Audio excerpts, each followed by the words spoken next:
भारत और पाकिस्तान के बीच ऑपरेशन सिंदूर के बाद से रफाल लड़ाकू विमानों को लेकर कई तरह के दावे और जवाबी दावे सामने आते रहे हैं। अब एक नए दस्तावेज के सामने आने के बाद ये मुद्दा फिर चर्चा में है।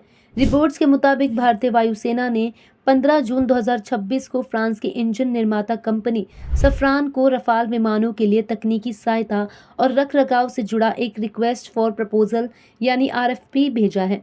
ये दस्तावेज रफाल बेड़े के भविष्य के रखरखाव और संचालन से संबंधित है।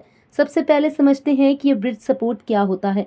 जब भारत ने 2016 में फ्रांस से 36 रफाल लड़ाकू विमान खरीदे थे, तब उनके रखरखाव, स्पेयर पार्ट्स और तकनीकी सहायता की व्यवस्था भी एक निश्चित अवधि के लिए समझौते में शामिल थी।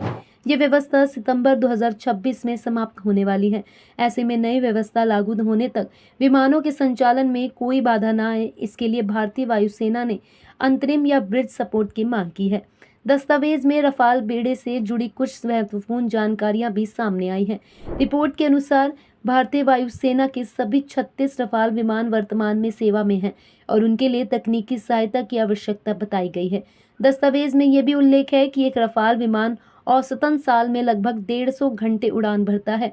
इसके अलावा अगले 5 महीनों के लिए कुल 2250 फ्लाइंग ओवर्स की योजना बनाई गई है, जिसका आधार 36 विमानों का पूरा बेड़ा है। यही वजह है कि कुछ रिपोर्ट्स इस दस्तावेज को पाकिस्तान के उन दावों के संदर्भ में देख रही है जिनमें ऑपरेशन सिंदूर के दौरान भारतीय रफाल विमानों को नुकसान पहुंचाने या मार गिराने की बात कही गई थी।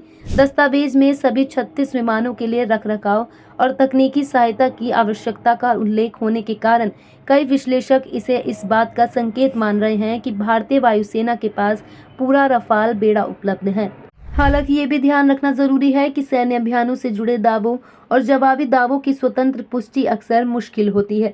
इसलिए अंतिम निष्कर्ष निकालने से पहले आधिकारिक और प्रमाणित जानकारी का इंतजार करना आवश्यक है।